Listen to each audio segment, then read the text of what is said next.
Hi,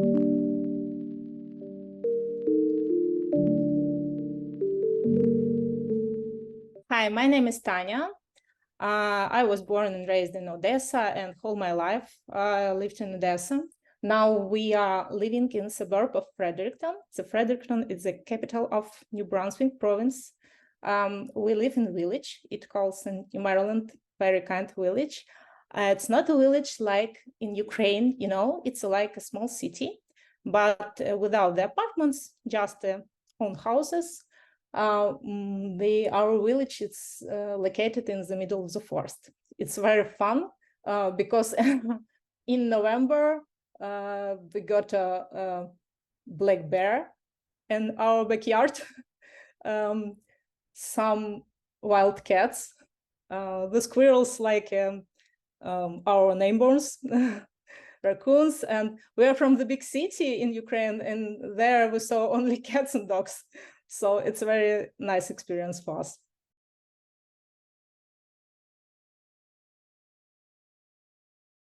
We was exhausted of life of big city. Even in Ukraine, all our vacation was in the somewhere without the people. It was a Carpathian, some places near the nature, not big hotels, just some nature without people. And we discussed with my husband, why should we go to the vacation? Let's try to live like in vacation. If we like wild nature, if we like animals, if we like, let's try. And we start checking. Okay, we saw that it's Fredericton, you know, it's the capital of province. But then we watched a lot of video. One video was, you know, from Canadian government. It was like entertainment video about Canada, about New Brunswick, and we saw that the city is placed inside the forest. And we decided that we should try to live in province, looks like some Carpathian, you know, or near Carpathian territories. We received tickets from Miles for Migrants and Canada government.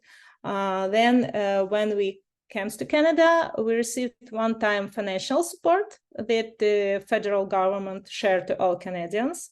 You know about this, every Ukrainians know about this. Then Multicultural Organization of Fredericton, that is short MCAF, they support us from the start from Poland, and they still support us here.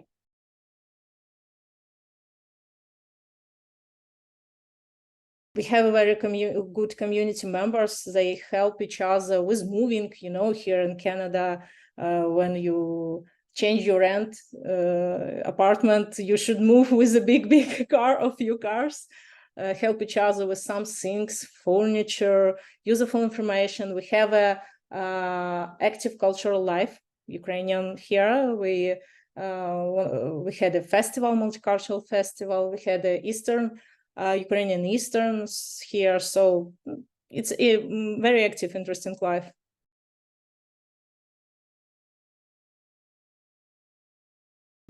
It was around months ago. We did our first trip by our province, and we goes to Bay of Fundy. It's an ocean coast. It's amazing with our family.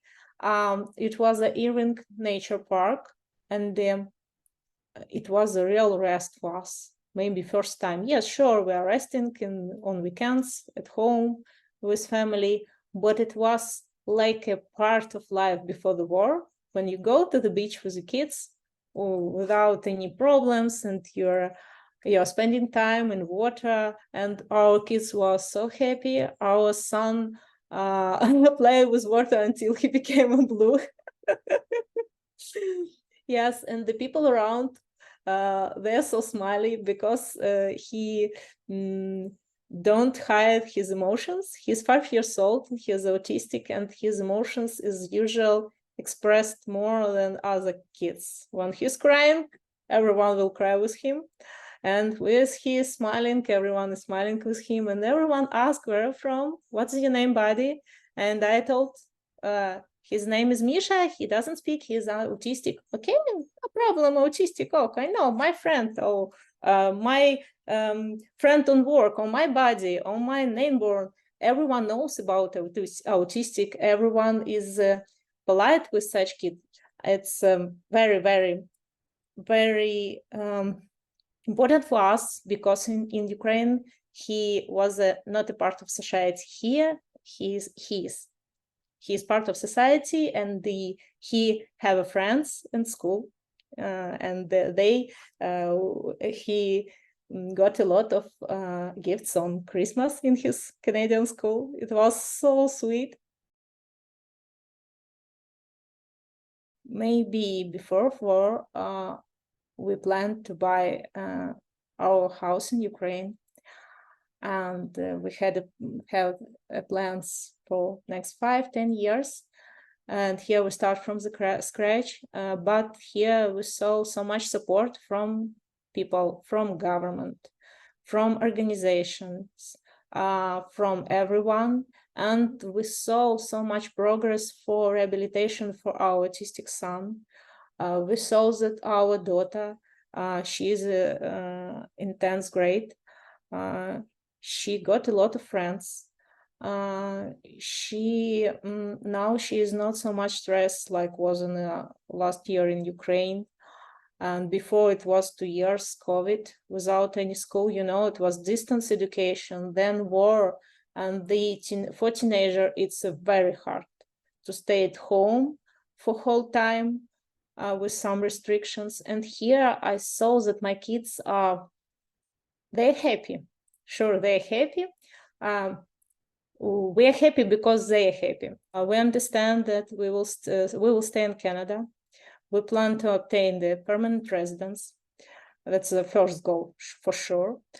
After that, it may be buying a first house in Canada, not renting, and just to live a calm life, safe life. Because I don't sure how to say no, not power, but I don't want to move again somewhere. I don't do the stress for my kids. Again and again, move and move. Each month, move to each city, new apartments, and etc. So we have a big hope and the big plans. Live to Canada, stay in Canada.